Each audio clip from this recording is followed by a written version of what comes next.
There are a lot of different biomes in Minecraft, so we got an amazing idea. Visit every biome and build a matching farm into that biome. The icy biome clearly needs an ice farm, a flower forest needs a flower farm, and so on.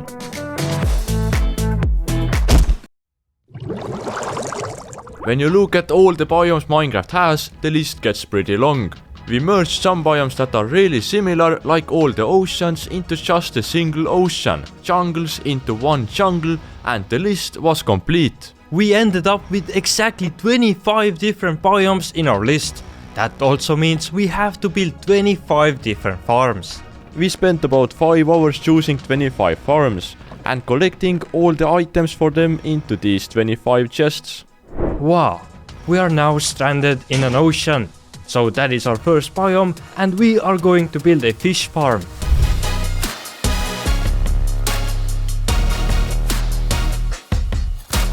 I don't know who built this, but it's definitely not in the middle. Lauri is a living proof that this works. He even couldn't get out of the water. Appi! The fish farm is ready, and they are dying pretty quickly. We are getting about 4,200 dead fish per hour from this small farm. That's the ocean biome complete. But we are going to catch some even bigger fish now. Because the next biome is rivers, and we are going to build a squid farm to get ink sacs. We are missing exactly this farm in our world. Because we constantly need black dye, and an ink sac farm is the best way to get those. With all the digging, building and training this farm required, it became a really time-consuming process, taking us over 3 hours to build. The training is complete and the squid farm is ready. It looks very happy with its huge eyes and the farm works great. There is a ton of squid spawning in these water towers. And after just a bit of AFKing, look at how many ink sacs we have. It makes us around 4,800 ink sacs per hour. Moving on with our biomes. Or should I say moving up? Because it's the mountain biomes. And hello to all the goats. You probably haven't even thought about farming goats, but we have. So we are going to build a goat horn farm on top of these mountains.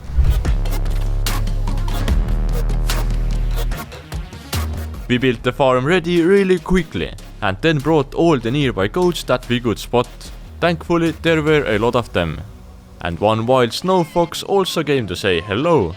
But there was someone else wanting to say hello, our sponsor. Sea League, an app that is specifically built for gamers. In Sea League you can join tournaments and win sea coins by just playing different games. And those sea coins can be exchanged for real life awards and gift cards. Another amazing feature is the LFG tab, where you can swipe and find other gamers that want to play the same game as you. You can also browse the feed, where people can post fun gaming content, and even we have posted some stuff there. Like this last post, where we are doing a Q&A. So if you would like to join that, download Sea League and find our profile with the name @Shulkercraft. But best of all, if you download Sea League using my link below, you will get the bonus of 5,000 sea coins just for signing up. Come ask us questions and earn rewards with Sea League. Thanks again for sponsoring this episode. Back to the goat farm, and there is something interesting I learned. The goats don't regrow their horns, but this farm works with an easy concept. You just breed them in this box, and when they grow up, they start ramming the chickens in the middle. As you can see, many goats already lost their horns, and in like 10 minutes we got 20 goat horns. We are going to leave the goats to enjoy their dirt meatball view and move to the next biome. Which is the plains biome. Since we are missing some music discs in our collection, we decided that we need a music disc farm. Many farms that you can see in this video have a tutorial uploaded to our channel. We just haven't built them into our actual world, including this farm. The music disc farm is ready, and we try to do unique decorations for each farm. So this has the music disc on top, but it basically has a mini creeper farm and a skeleton whose job is to shoot the creepers. In our storage room we have all the rarest discs. So let's AFK at the new disc farm to see if we can get the rest of them.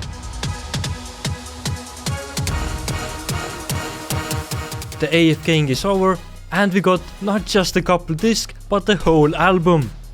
And our music disc collection is finally complete, having every single music disc in the game. Plains is complete, but the next biome is not so nice and warm. That's the snowy taiga. We can already tell by the biome's name that this needs a snow farm. Snow farm is complete, but that's not all. We got the perfect Christmas decoration idea for this farm, so we made that into a reality. And that's the snowman build complete. And on the inside of this little guy we have a 2-person snow farm, which doubles our usual production rates and brings us 140,000 snowballs per hour. We now travel to the cherry grove biome, and it's not hard to guess what farm will be built here.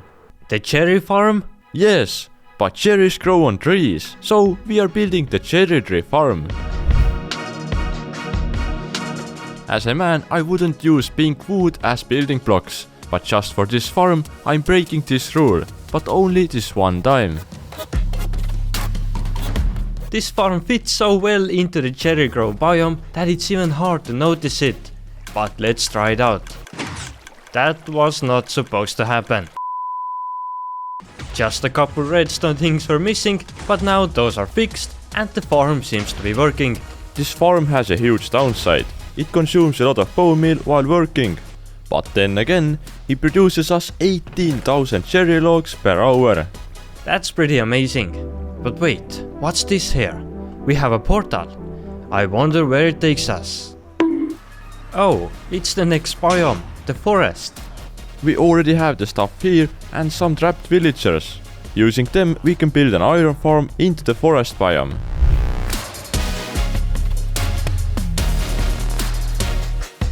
We don't want to be the bad guys, so we made a clear sign that says trap. If any of the iron columns still falls through, it is for 100% their fault. Even with our sign, this farm still makes us 600 iron per hour. Next biome. It's another forest, but this time it's a flower forest. We already have a flower farm in our base, but 2 is always better than 1, so let's build another one.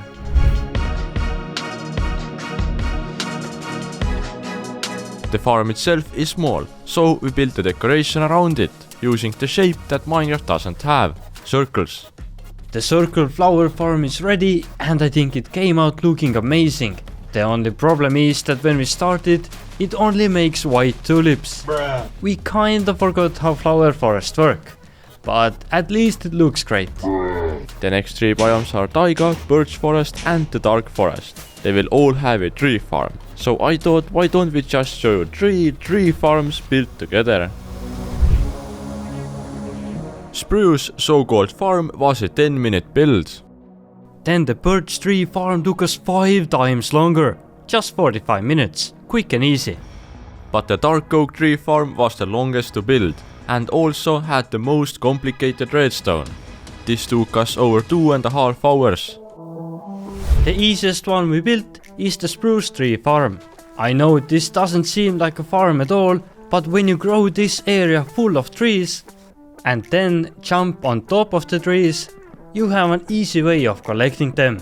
We have a giant spruce tree farm in our world that makes us 150,000 logs per hour. But we are not gonna talk about that.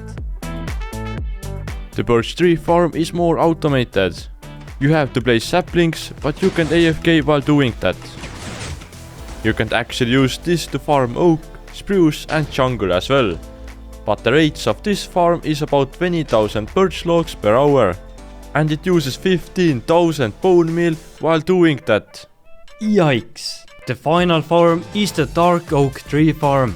It's the biggest and the coolest one. To start, you just hop into the minecart and start placing the saplings. When the tree appears, you get sent down to be protected from the TNT explosion that destroys the tree. It is producing 21,000 logs per hour, and I'm really glad to finally have a farm for this dark wood, because we always collected it manually. But then, this trio of the tree farms and the ink farm makes this area look really cool. We have completed 11 biomes so far, and that means we only have 14 left to do. We are at the jungle, let's build a farm. Here we went the easy way and built a small cocoa bean duplicator. But if you look closely, the backward sign says you need bone meal for this. That's a scam. And this is a mushroom field, our next biome. Most people have a regular cow farm, but we are making a mushroom cow farm.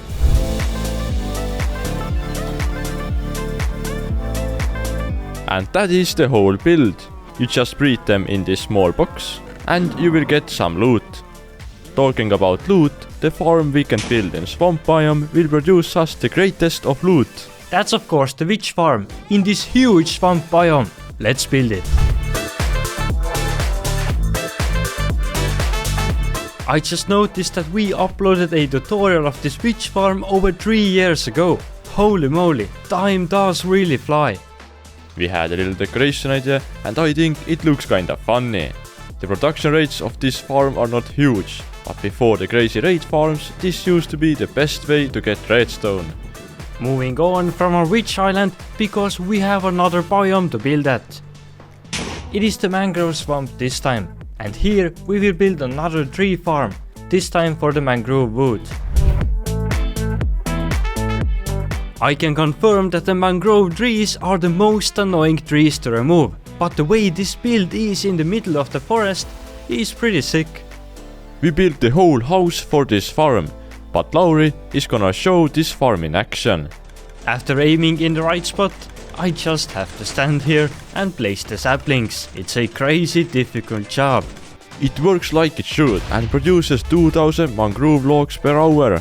It feels like we have built like 10 wood farms already, but let's get to some other farms now. That's right, because we are heading to the desert. There isn't much here, and what could you possibly farm here? Well, it's actually one of the best places to build a mob farm. So let's get our build started. And the secret to this being the best place is this producing less rotten flesh than any other biome. This is all thanks to the desert spawning less zombies. We added some artwork to tell you this is a dangerous place on the inside. You don't wanna go there, but it produces about 3000 drops per hour and is a very multi-item farm. Now I'm freezing because we are at the ice spikes biome, and we gotta get moving to not be cold and build an ice farm. This is the one farm where I am not sure that you can tell what the decoration is supposed to be, especially when the farm is not running. We all know how expensive it is to craft blue ice, and this will help us. After you AFK for many hours, it hopefully looks like a huge beacon with our decoration. And you can just destroy the ice block, which makes it a way more fun way to collect. But I know what's not very fun. The next biome, Savanna. And that's because we have one more damn tree farm to build here. But this will be the final one, I promise. This farm was designed by the one and only Ianixo4, and he always makes it so easy to build. This took us just half an hour. Another project complete. We have a working acacia tree farm. This makes us like 8500 logs per hour. But I am more glad that this was the final tree farm we had to build. And the next biome is Badlands. You will never guess what farm we are going to build here. That's right, we are making a crop farm. But more specifically, it's a potato farm, because this biome kinda looks like potato biome. Or it's just me. Anyways, we have a villager potato farm here, who gets to live in this fancy little house. I also have to say that the view this house has is just crazy. Makes me jealous. And you know what? All of our overworld biomes are done. That means it's time for the first nether biome, the nether waste. But instead of being in the biome below, we are gonna build on the nether roof. Right away one farm comes to mind when I think about this biome. It's the shiny block farm, the gold farm. Probably the 20th gold farm we built in our lifetime. But here we have another one for the sake of this video. And it makes us a whopping 22 gold blocks per hour. I'm just never gonna use it, because we have way more powerful ones in our world. Only 5 more biomes to go, with the next one being the Soul Sand Valley. I really do hate how many cars this spawn spawns. Every time I fly through it, I get like an army of cars following me. Time to get them back and make them suffer. The farm is literally made out of just obsidian and quartz, but that's only for the nether side. On the overworld side, we built something just a little cooler.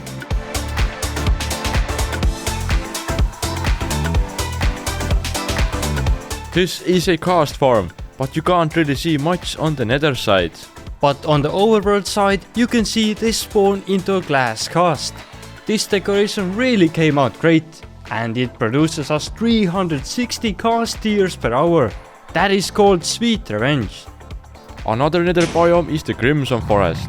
Here you got the hoglins attacking you. And when someone attacks you, just build a farm of them. It's one of the easiest farms to build in just 5 minutes, and it will produce a ton of food and leather. That's the whole hoglin farm. And yes, it has legs, because we couldn't figure out any better decoration.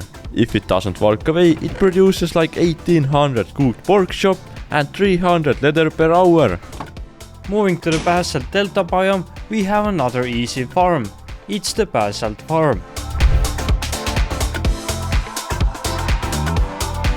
The biome itself doesn't look very beautiful, so at least we made the farm look extra luxurious, having a red carpet and everything. You just use your pickaxe and mine away as much basalt as you want, getting up to 17,000 basalt per hour.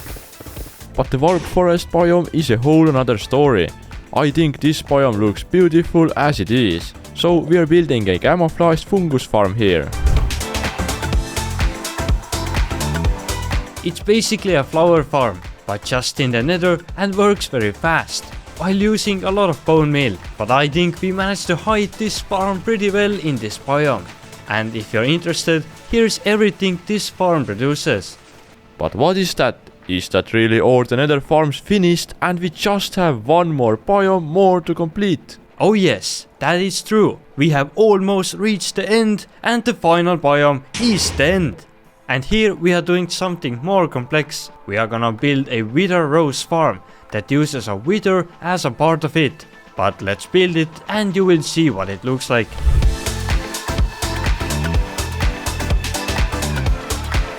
Out of all the 25 farms we built, this farm here will be the most useful for us. We can use it for obviously wither roses, but also for black ink, so actually there is no need for the ink sac farm.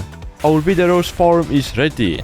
The endermen are dropping and getting killed by the wither, which produces us a grand total of 6.9 thousand wither roses per hour. And that marks our 25 biomes and 25 farms as complete. It was around 18.5 hours of building, but we probably spent another 12 hours on planning the decoration. But who's counting at this point? We also have a huge announcement. Our hosting company Wise Hosting is doing a Minecraft PC giveaway. We personally host this world on Wise Hosting, and if you still haven't hosted our server, now is the best time to do so. Use the link below to get the server 30% off and have a chance at winning this epic PC. Thanks for watching. See ya. Bye.